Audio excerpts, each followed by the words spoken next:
mobility ranks number one. When I have to move and I'm always on the go, and it's required of me to perform. Is your health thriving or is it merely surviving? Welcome to Thriving with Chiropractic, where we unpack conditions and lifestyle challenges in order for you to be the best version of health you can possibly be. I'm your host, Dr. Mosier, and my beautiful co-host is my wife, Ellen. Join us on this journey to thrive. Hey folks, Dr. Mosier here, and I have Ray with me. You're a scuba diver. You've been in the military, both active and inactive, and you teach martial arts to, well, adults and kids. Tell me about the martial arts.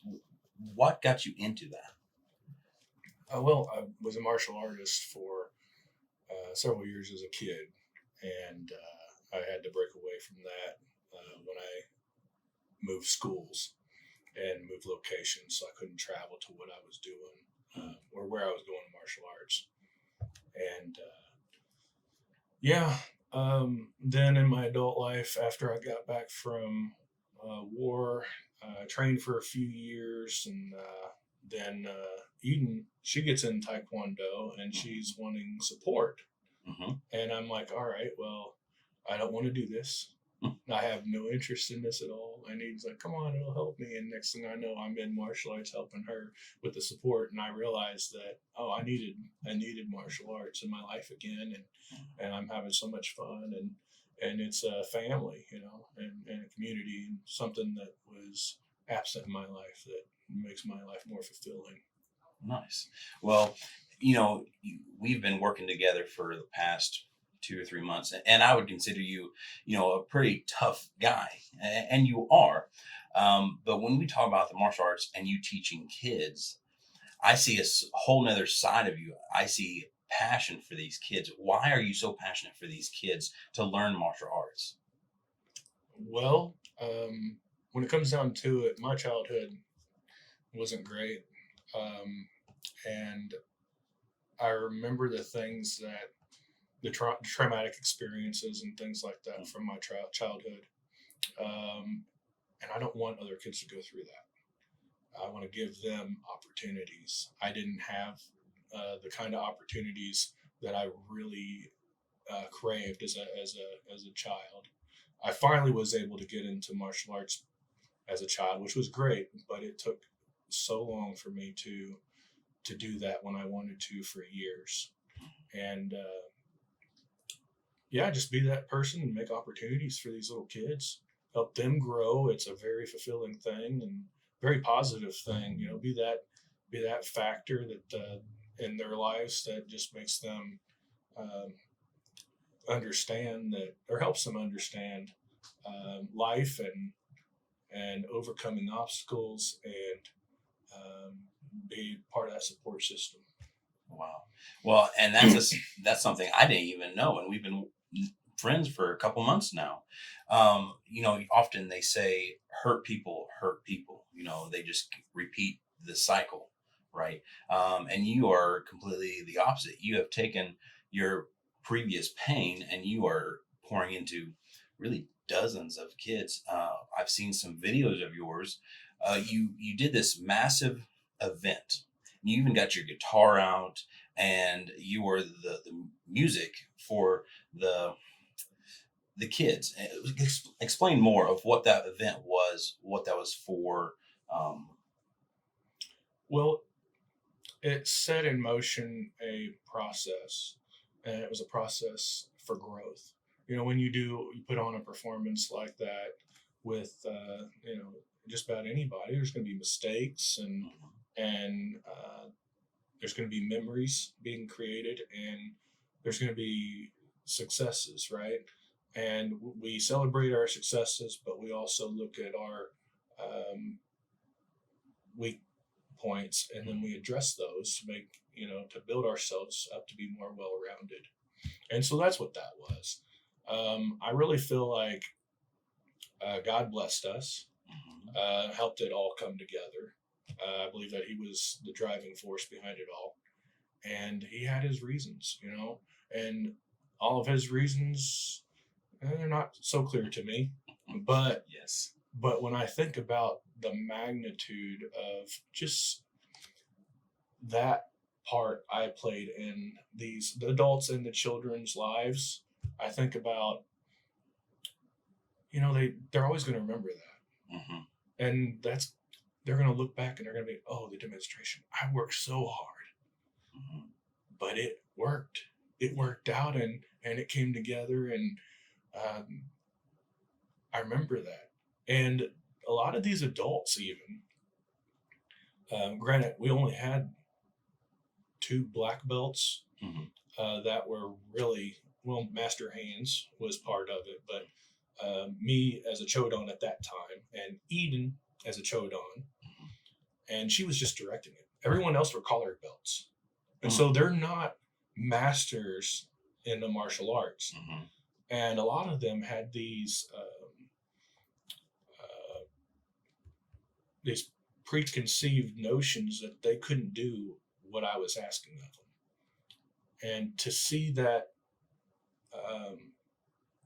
struggle and see them work toward it and eventually achieve that goal, that's what it's about, man. Yeah. Achieving a goal is kind of like a domino effect. You achieve this goal, the demonstration with you. Well, later in life, when they, start a career, start a business, whatever it may be, you're going to be a major impact in their life. No, I hope so. I hope that helps them. I hope that serves them for the rest of their lives. Well, Ray, tell me about scuba diving.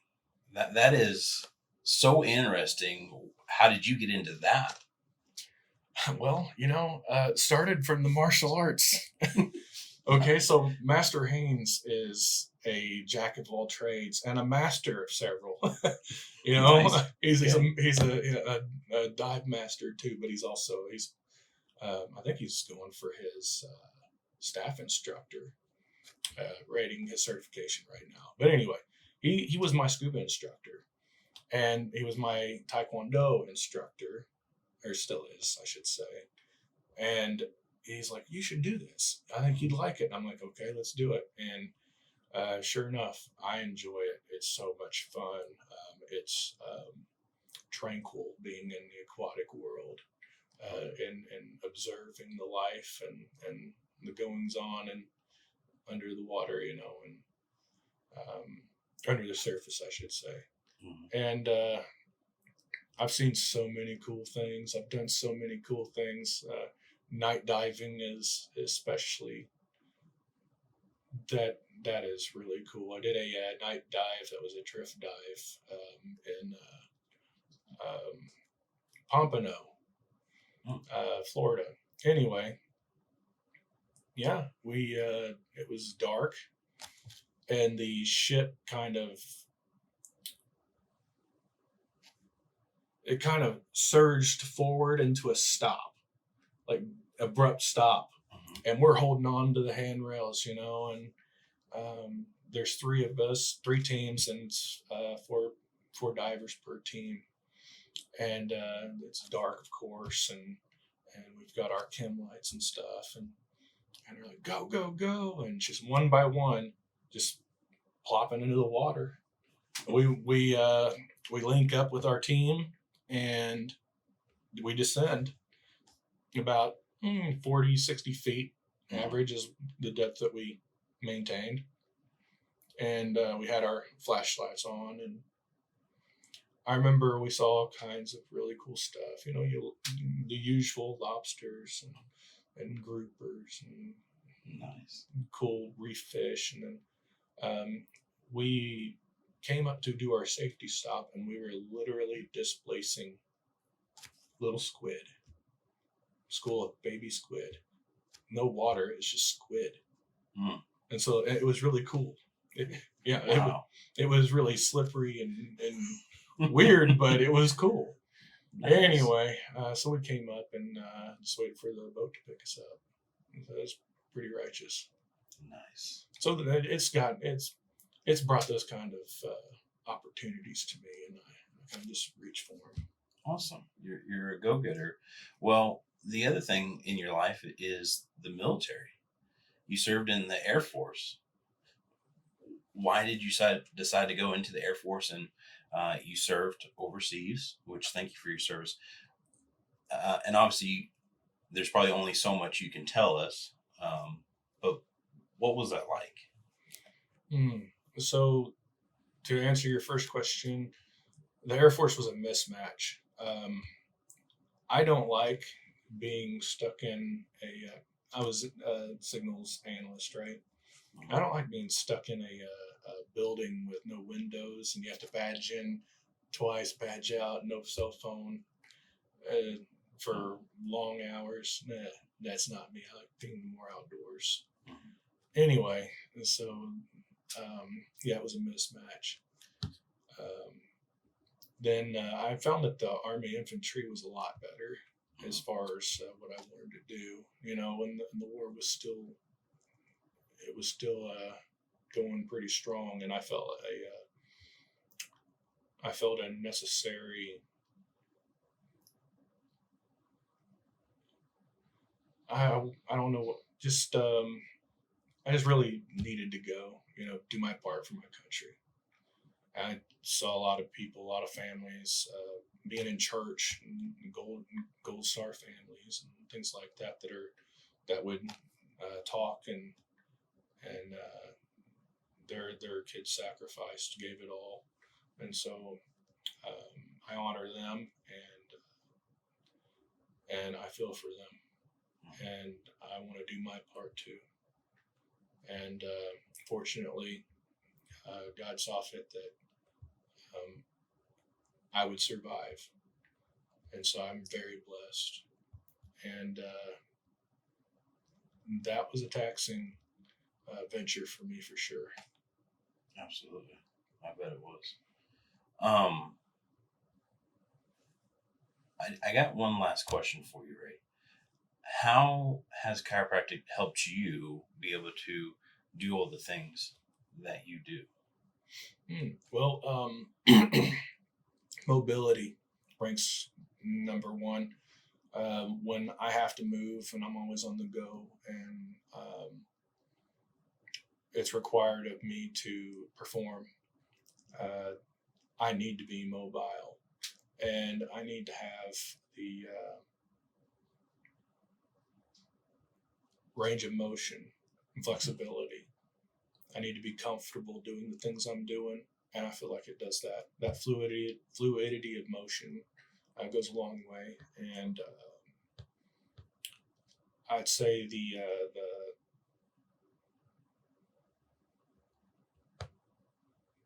helping with the stiffness.